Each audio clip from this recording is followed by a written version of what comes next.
eksistensi Tuhan itu tuh kayak gimana sih, kayak gitu. Ketika kita, menurutku ketika kita beriman tuh kita juga harus mengetahui, oh Tuhan tuh punya sifat-sifat yang kayak gini loh.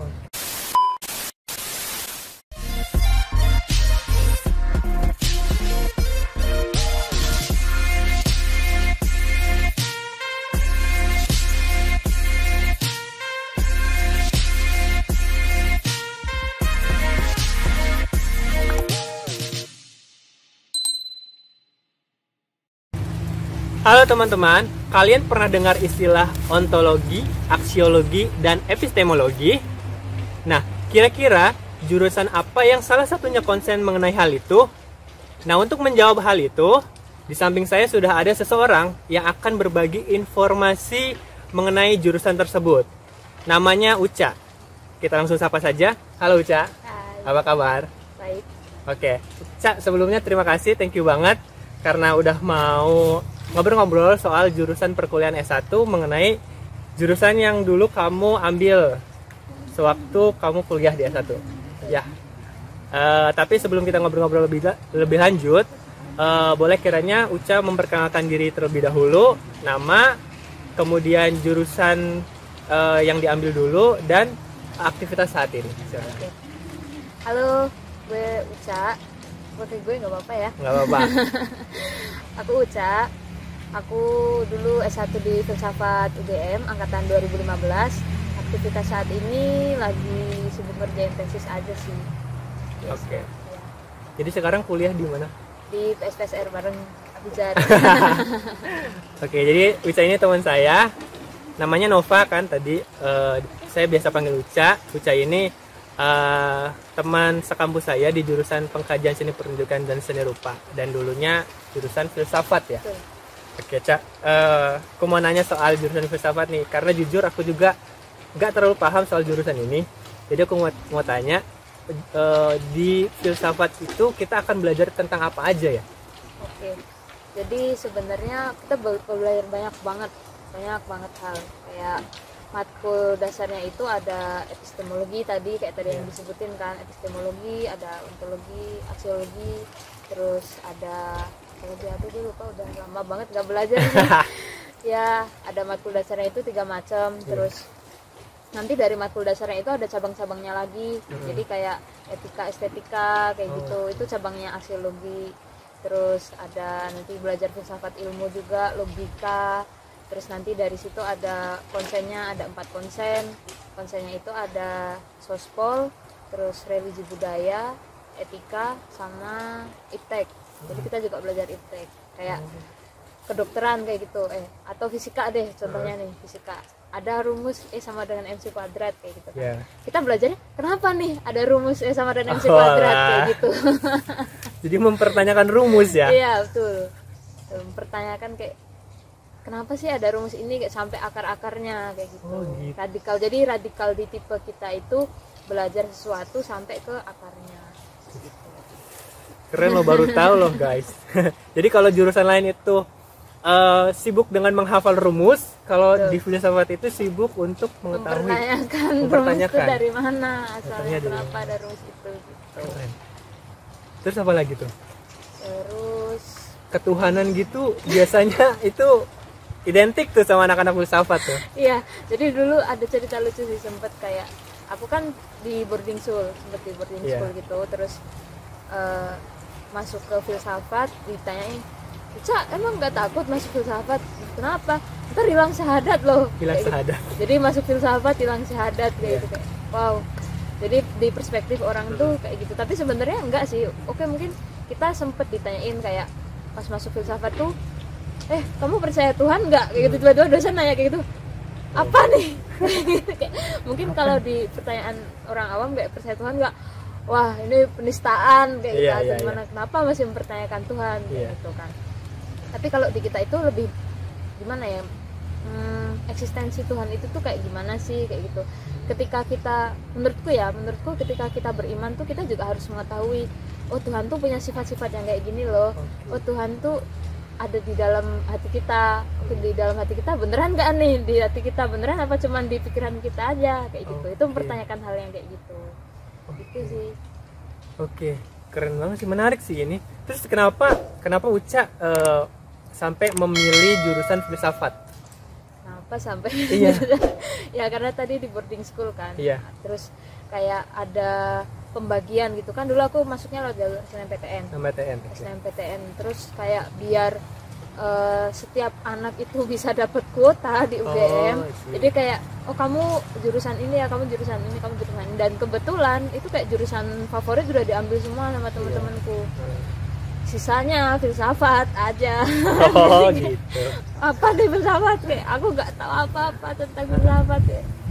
Aduh, ya udahlah masuk dulu Oke. aja. Oh. Lolos ya sudah, akhirnya tetap diambil kan. Oh gitu. Terus Iya. tapi setelah masuk dan mengetahui ternyata belajarnya kayak gitu, merasa apa namanya ini nggak comfort dan sejenisnya nggak? Sempet ngerasa salah jurusan 4 semester. 4 semester.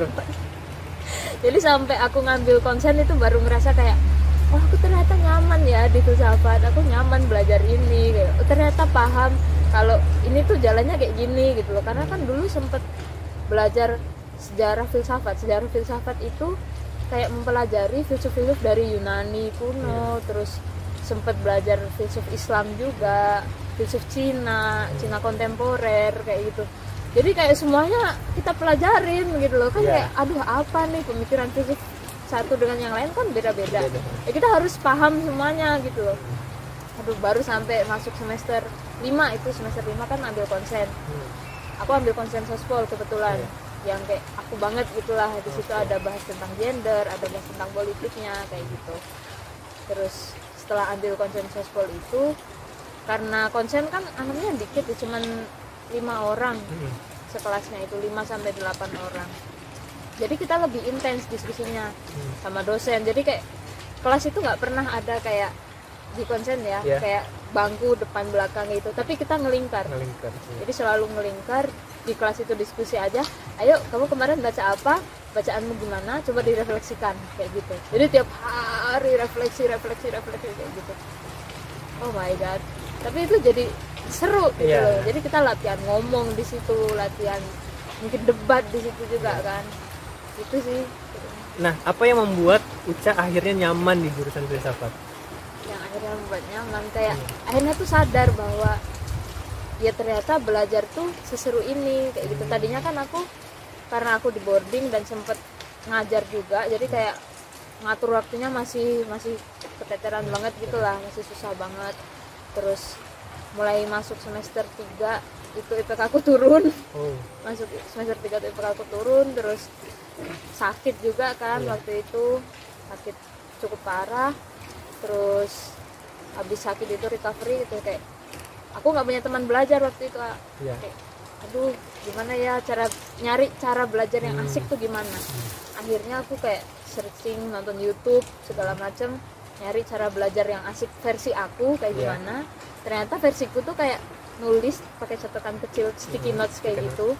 Jadi ditempel-tempelin. Di kamarku tuh hampir penuh sama catatan-catatan kayak filsuf ini pemikirannya kayak gini-gini. Tahun sekian, abad sekian sampai sekian kayak gitu-gitu. Itu sih, terus akhirnya kayak gini nih cara belajarku. Akhirnya nyaman aja sih belajar filsafat. Tapi sebelumnya sempat kepikiran nggak sih mau pindah jurusan gitu? Pastinya. Pernah nyoba nggak? Belum ke arah sana ya? Belum. Karena kan aku kebetulan ada beban moral juga, aku dapat beasiswa kan. Beasiswa apa? Beasiswa bidik misi. Oh, bidik misi. Oke. Bidik misi. Terus dulu tuh sempet kayak ada bimbingan juga sama dosenku kayak, "Uca kok IPK-nya turun? Kenapa?" Turunnya jauh banget kan. Terus kayak dari 3,5 sampai 3 tuh kan jauh banget ya. Jauh banget, 0,5. Iya, jauh banget. Gila. Terus habis itu dijelasin lah kayak kesulitannya gini, terus sulit buat mahamin mata kuliah di filsafat tuh kayak gimana gitu loh Bu. Terus kata dosennya itu, coba kamu cari cara belajar yang asik menurut kamu gimana. Karena kan cara belajar tiap orang beda-beda kan. Beda-beda. Terus kayak tingkat pemahaman orang juga beda-beda gitu loh. Jadi coba kamu cari, kalau misalkan nggak bisa nemu temen, ya carilah ruang yang nyaman buat kamu tuh gimana. Terus akhirnya waktu itu sempet pengen nyoba buat ikut SBMPTN lagi dulu, namanya SBMPTN ya, sekarang UTBK. Dulu pengen nyoba itu, tapi terus kayak aduh kok ngulang lagi dari awal, terus ntar UKT-nya gimana, karena kan belum tentu lagi dapat Beasiswa, beasiswa kan. iya. Terus itu sih yang jadi aduh ayo Jadi dong pertimbangannya untuk tetap pertimbangan. struggling di jurusan filsafat Betul. ya. Nah terus tadi sempat disinggung juga soal ini konsentrasi. Nah di filsafat UGM sendiri itu ada konsentrasi apa aja sih Cak? Ada 4 konsentrasi, jadi ada sospol, terus etika, religi budaya, sama iptek. Tuh. Sospol itu sosial politik. Sosial politik, Terus terus apalagi tadi religi budaya, religi budaya, terus ada etika etika. sama iptek ilmu pengetahuan teknologi. Oh, iptek itu yang mempertanyakan rumus tadi. Betul. Oke. Kalau etika? Kalau etika belajar etika deh. Etika. Kayak etika kayak yang kita tahu aja. Oh, Etika, estetika, cabang dari aksiologi, belajar tentang nilai-nilai gitu. nilai-nilai ya. Nilai baik buruk, Oh, oke. Benar salah gitu. benar salah gitu. Oke. Walaupun sebenarnya semuanya relatif aja. Relatif. Terus yang religi budaya soal agama dan Agama budaya. sama budaya. Biasanya di situ ada bahas kayak tradisi Iya. kayak gitu.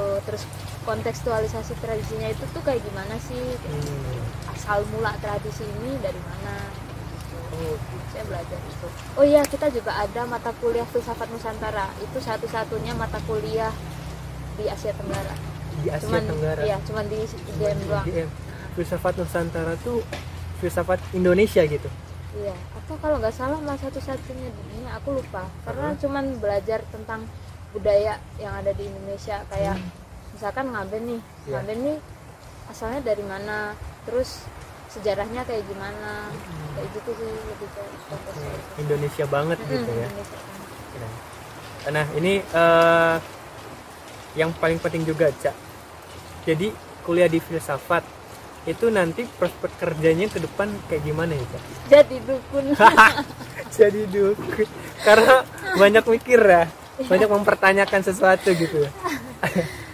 Tapi apa aja nih kira-kira yang bisa dimasukin? Kalau kebanyakan dari teman-temanku ya, aku ambil sudut pandang dari teman-temanku itu, mereka lebih banyak nulis sih biasanya, karena kan bacaannya banyak nih kami. Bacaannya banyak, jadi referensinya banyak juga. Ya jurusan lain mungkin ngebaca sebanyak itu juga, cuman ya tiap jurusan kan beda-beda. Setiap jurusan kan unik ya. Unik. Terus ya mereka kebanyakan nulis, dan aku ngerasa kayak tulisannya anak filsafat sama jurusan lain itu beda gitu loh, kayak punya nyawa sendiri gitu loh. Kayak ini tulisannya anak filsafat loh kayak gini gitu. Terus sih Kebanyakan nulis gitu. nulis, terus di ada yang jadi TNI juga waktu itu. Terus yang ngajar sih ya, ngajar dosen.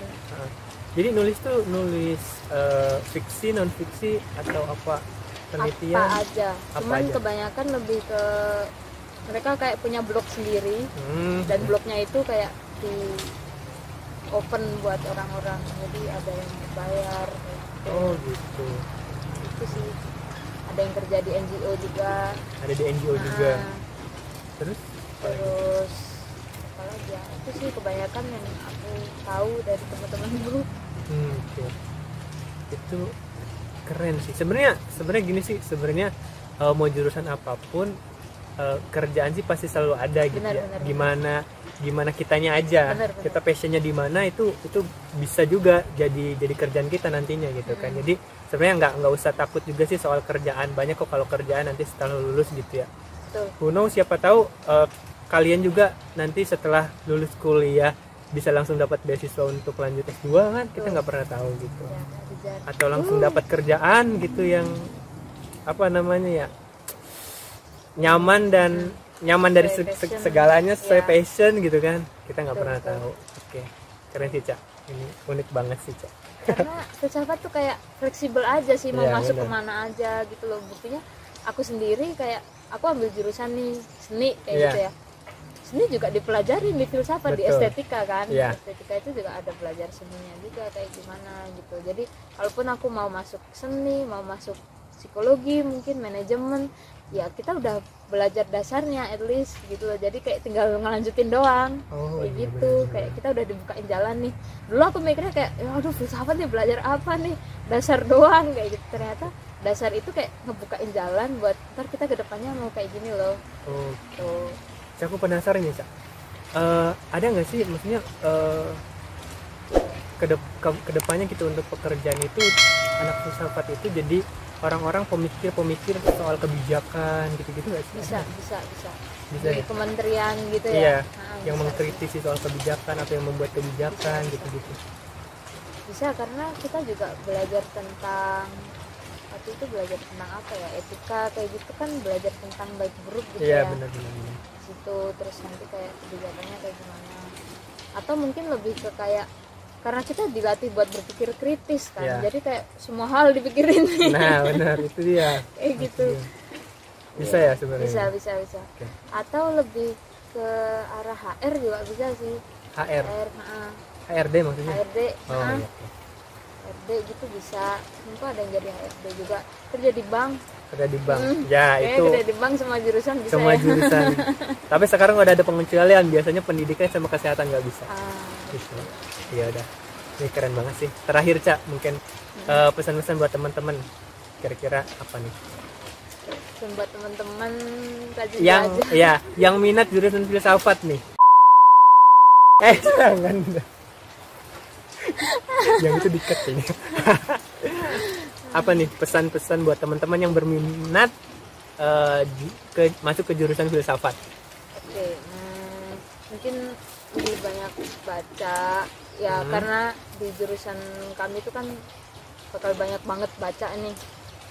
Terus siapin aja mental buat ya, namanya dunia perkuliahan itu beda jauh sama dunia sekolah ya. Kayak di sekolah nih, ketika kita nggak ngerjain tugas itu gurunya yang bingung, aduh Ya, anak benar. ini nggak ngerjain tugas, dicariin kayak gitu buat ngatrol nilainya nih gimana nih. Tapi kalau di kuliah kamu nggak ngerjain tugas, bye, terserah dosen, nggak ada urusan sama kamu kayak gitu loh. Jadi siapin mental buat yang kayak gitu. Terus baca, nyatet, nyimak dosen, jangan kayak aku. Ya aku dulu sempet kayak aduh kuliah nih ngapain ya, gabut terus, selalu ngerasa gabut gitu lah. Kayak aduh aku bingung mau ngapain, padahal kan harusnya tugasnya banyak tuh. Iya. Tinggal ya duit gitu loh, pokoknya kerjain dulu. Oh. Kerjain dulu. Do it gitu ya, bukan duit. Nah, Oh. duit, bukan duit. Oke, kerjain aja dulu. Ya kerjain aja dulu, urusan ntar kayak Kayak gimana hasilnya? gimana hasilnya ya udah, yang penting kita kan udah berusaha kayak gitu. Oke, keren banget nih. Terima kasih Uca. Ya, Mungkin itu aja. oke. Kita ngobrol-ngobrolnya sekian aja. Semoga apa yang kita obrolin bermanfaat buat teman-teman semua ya. Amin. Terima kasih Uca sekali lagi. Sampai jumpa teman-teman. See you.